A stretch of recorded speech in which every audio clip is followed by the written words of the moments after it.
Your body is a finely tuned alarm system, and one of its oldest, loudest alarms is built to protect you from a single thing: rotten food. You know the signals. You've felt them your whole life. The sour smell that makes your face twist, the slime that makes your hand pull back, the sharp off taste that triggers an instant no. That reaction isn't learned. It's wired into you at the deepest level. Because for millions of years, eating rotten food was one of the fastest ways to die.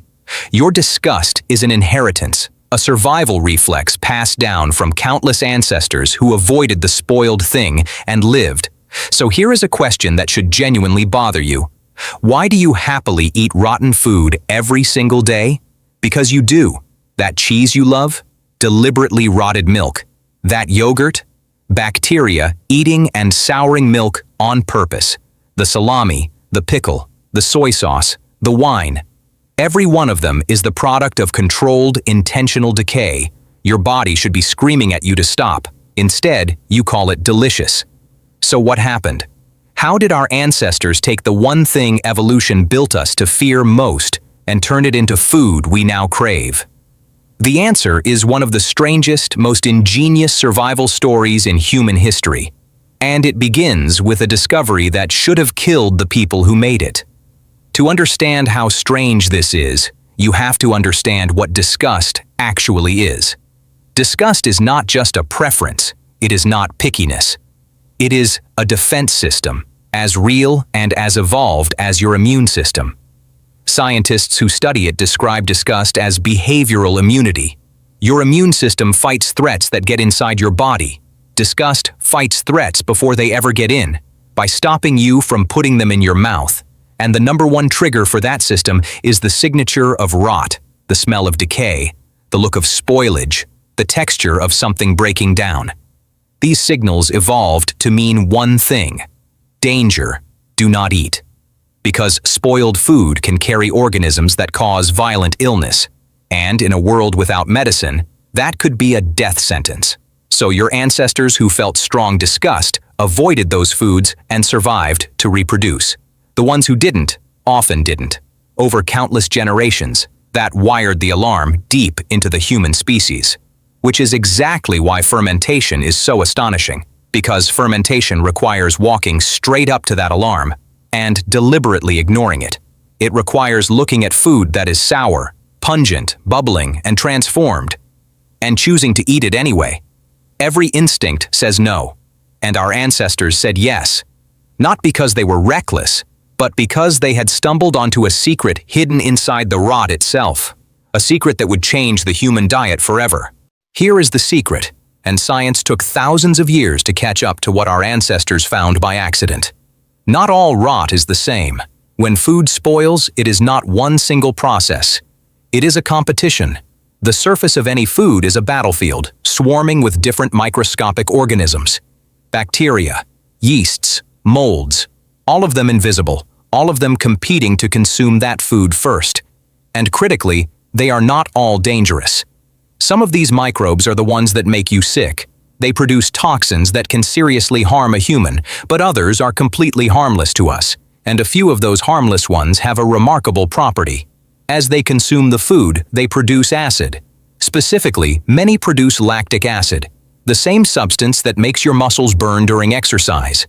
That acid pours into the food and changes it. It lowers the pH. It makes the environment more and more sour. And here is the crucial part. The dangerous, toxin-producing microbes, the ones that can kill you, cannot survive in that acidic environment. They need conditions closer to neutral. The acid is hostile to them. It shuts them down. So, as the harmless acid makers multiply, they don't just transform the food. They poison the water for their deadly competitors. They take over the battlefield and lock everything else out. This is fermentation. It is not the absence of rot. It is one specific kind of decay, deliberately encouraged, that crowds out and destroys the deadly kind. The food becomes too sour, too acidic, too dominated by the friendly microbes for anything dangerous to take hold. And in that state, it can last for weeks, months, sometimes years. The very souring that your disgust system reads as danger is in a fermented food the exact thing keeping it safe. Your alarm is firing at the cure, not the disease. Now think about what our ancestors had to do to discover this. They had no concept of bacteria. They could not see microbes. They had no idea acid was involved at all. They had only observation and a willingness to test their luck. Somewhere, someone left milk to sit, and instead of becoming poison, it became something sour, thick, and edible. Someone packed vegetables away, and instead of rotting, they turned tangy and lasted through winter. Someone noticed that the soured thing did not make people sick, and in fact kept far longer than the fresh version. And slowly, across thousands of years and thousands of accidents, humans learned to repeat it on purpose. They learned to invite the right rot in. They couldn't explain it, but they could do it. And what they built on top of that single discovery is genuinely staggering. Once humans learned to control fermentation, it spread into nearly every corner of the human diet. Let's start with the one in your fridge right now. Milk. Fresh milk is one of the most perishable foods on Earth. It spoils fast, and spoiled milk can be dangerous.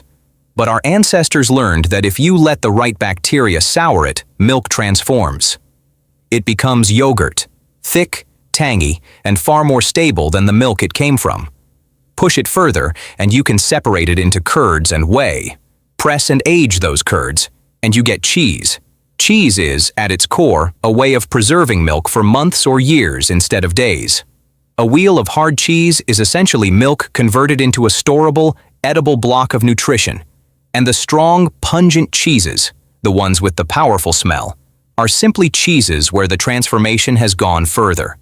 The smell some people flee from is preservation working exactly as intended. Next, look at vegetables. In a world before greenhouses and global shipping, the harvest came all at once, and then nothing, for months. Fermentation solved that. By packing vegetables in salt and letting acid-producing bacteria take over, our ancestors could turn a summer harvest into winter food. Soured, tangy vegetables that lasted through the cold months when nothing grew. Almost every culture developed its own version of this. The same basic process, discovered independently again and again because it worked everywhere. Then there is bread. The fluffy bread you know is not just flour and water baked together.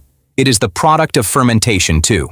Yeasts and bacteria feed on the dough, releasing gas that makes it rise and acids that give it flavor. The sour tang of a traditional sourdough is literally the taste of controlled fermentation. And then there are the drinks. Long before clean water was reliable, fermentation gave humans something safer to drink. When yeasts ferment sugars, they produce alcohol. And alcohol kills many of the microbes that make water dangerous. Fermented beverages stored calories and gave people liquid that wouldn't make them sick. They became central to nearly every civilization on Earth. And it does not stop there. Soy sauce, vinegar, coffee, chocolate, many of the world's most beloved flavors. All of them depend on fermentation at some stage. Sit with that for a moment. An enormous fraction of what humans eat and drink, and the flavors we treasure most, exist only because our ancestors learned to befriend decay. The thing your body was built to fear became the foundation of human cuisine. But the foods we've covered so far are the comfortable ones, the ones that have been cleaned up, refined, and made palatable to modern tastes. The further back and the harsher the environment you go, the more unsettling fermentation becomes. Here is where I have to warn you. Because in the harshest places humans ever lived, fermentation was pushed to extremes that are difficult to even describe. In the far north, the Arctic, the subarctic, survival was a razor's edge. There was no sun to dry food for much of the year. Few plants. Long, brutal winters. Fermentation wasn't a luxury or a flavor choice. It was survival itself. And the methods that emerged there go far past anything in your refrigerator. Some Arctic peoples developed techniques of burying meat and fish in the cold ground and letting it ferment for weeks or months. The cold slowed the process enough to hold the deadliest microbes at bay, while a deep, intense fermentation took over. What emerged was soft, powerfully pungent, and to an outside observer, almost indistinguishable from rot. But it was not rot in the deadly sense. It was controlled, acidic, fermented nutrition. and it kept people alive through seasons when nothing else could. There are fermented fish traditions so intense that the smell is famous around the world. Preparations where whole fish are left to ferment until they become soft, sharp, and overwhelming to the uninitiated. To outsiders, it can be staggering. To the people whose ancestors developed it, it is heritage and the taste of survival. There are traditions of fermenting whole birds, packed together and aged for months, as a vital source of nutrition in a frozen world. Every one of these foods sits at the very edge of what fermentation can do, and every one of them works on the same principle as the yogurt in your fridge. Acid-producing microbes invited in, transforming food and locking out the deadly competition. The difference is only one of degree, and of how far disgust has to be overridden. Because here is the truth our ancestors understood that we have forgotten. Disgust is a guide, not a law. It is a powerful warning system, but it is not always right. It cannot tell the difference between food that will kill you and food that has been transformed to save you. It only knows the signature: sour, pungent, soft, strange, and it fires the alarm regardless. Our ancestors learned to read past the alarm, to understand that this particular sourness, this particular pungency, meant safety, not danger. They learned to trust knowledge over instinct, and that is a genuinely remarkable thing for a species to do. To override one of its oldest survival reflexes, based on hard-won understanding passed down through generations. They could not see the microbes, they could not explain the chemistry, but they knew with absolute certainty which transformations were safe. That knowledge was a treasure, as valuable as any tool or weapon, because it meant the difference between starving in winter and surviving it. And it was passed down with extraordinary care for thousands of years, until it reached the modern world, where, strangely, we have both kept it and forgotten it at the same time. Let's go back to the science for a moment, because there is a final layer that makes this even more remarkable. When our ancestors fermented food, they weren't just preserving it. They were, in many cases, making it better. Fermentation can do things to food that go beyond simply stopping it from spoiling. It can break down compounds that are hard for humans to digest. Some raw foods contain substances that block the absorption of nutrients or that are difficult on the stomach. Fermentation, by partially breaking food down before you eat it, can neutralize some. It can make nutrients more available to your body. In some cases, the microbes themselves produce vitamins as they work, adding nutrition that wasn't there before. So, a fermented food can be more nourishing than the fresh ingredient it started as.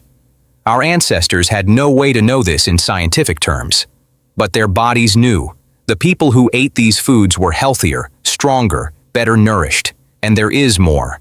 The friendly microbes in fermented foods are part of a world we are only now beginning to understand. Your gut is home to trillions of microorganisms, an ecosystem that affects your digestion, immune system, even your mood. Fermented foods deliver living, beneficial microbes directly into that ecosystem. For most of human history, fermented foods were a constant source of them. They were woven into the daily diet of nearly every culture on Earth. Our ancestors were tending their inner ecosystem without ever knowing it existed. This is the depth of what they stumbled into. A preservation method that also improved nutrition, aided digestion, and nurtured the microbial world inside the human body. All of it discovered through patience, observation, and the courage to eat the unsettling thing. And now we arrive at the part that should land closest to home. You have been listening to all of this, perhaps, with a comfortable sense of distance. The buried fish, the aged birds, the pungent, fermented foods of distant places and distant times. Strange things, done by other people, far away. But there is no distance. Open your own refrigerator. Look at your own shelves. The cheese is fermented milk, controlled decay, aged on purpose. The yogurt is alive with the same kind of bacteria your ancestors cultured thousands of years ago. The bread is risen and soured by fermentation. The pickles, the condiments, the sauces, soured and transformed by microbes. The coffee you drink was fermented during processing. So was the chocolate. If you drink wine or beer, that is fermentation in a glass. You are not an observer of this story. You are living inside it, every single day, at every single meal. The only thing that has truly changed is how we talk about it. Our ancestors called it survival, necessity, the difference between life and death. We call it artisanal, cultured, aged, craft. We've taken the exact same ancient process and dressed it in elegant language, but the microbes don't know the difference.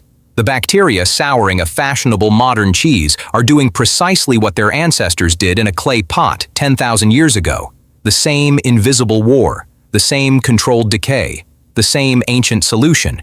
You have never stopped eating rot. You have simply stopped being afraid of it. And that, in its own way, is the final victory of your ancestors. They didn't just learn to survive on fermented food. They tamed your disgust so completely that you now seek out the very thing it was built to make you flee. So let's return to that alarm. That instant, involuntary recoil at the smell of something soured. The face, the ugh. It is still there. It still fires. It is doing exactly the job it evolved to do.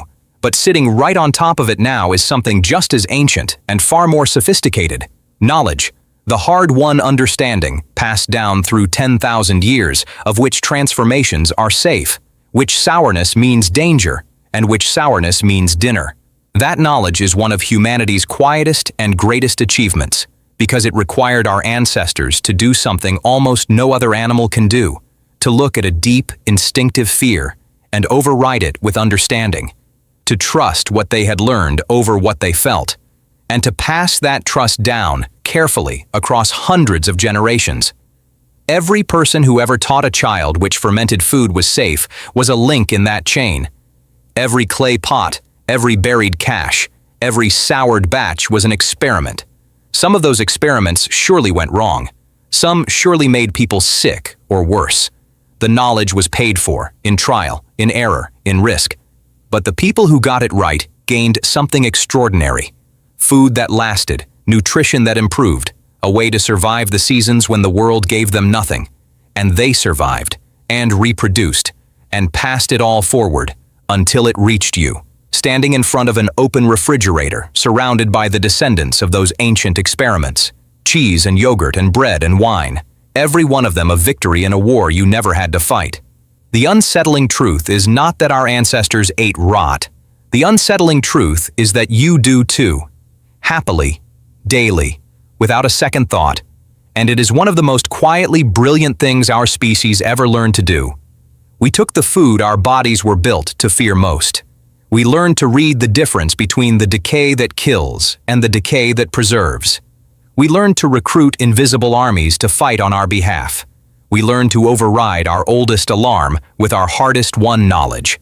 And in doing so, we turned rot from an enemy into one of the foundations of human life. The cheese on your plate is a monument to that achievement. So is the yogurt, the bread, the wine, the chocolate. Each one is a small, delicious echo of an ancient discovery. A discovery made by people who were hungry, desperate, and brave enough to eat the thing that frightened them. The next time you smell a strong cheese and feel that flicker of instinctive recoil, recognize what that flicker is. It is the alarm your ancestors felt too. The same warning, fired by the same ancient system across thousands of years. The difference is that they learned to look past it. And in learning to look past it, they fed themselves through impossible winters. They unlocked flavors that would define entire civilizations. They nurtured an inner world they didn't even know existed. And they handed all of it down to you. So when you take that bite anyway, past the alarm, into the sour and the strange, you are doing exactly what they did. Trusting knowledge over fear. Reaching past instinct towards something better. You are participating in one of the oldest human traditions there is. The deliberate, knowing, unsettling act of eating rot and being nourished by it. Your ancestors were terrified of decay, and then they were brave enough to befriend it. That courage is sitting in your refrigerator right now, quiet, delicious, and older than civilization itself. And every time you enjoy it, you prove they were right.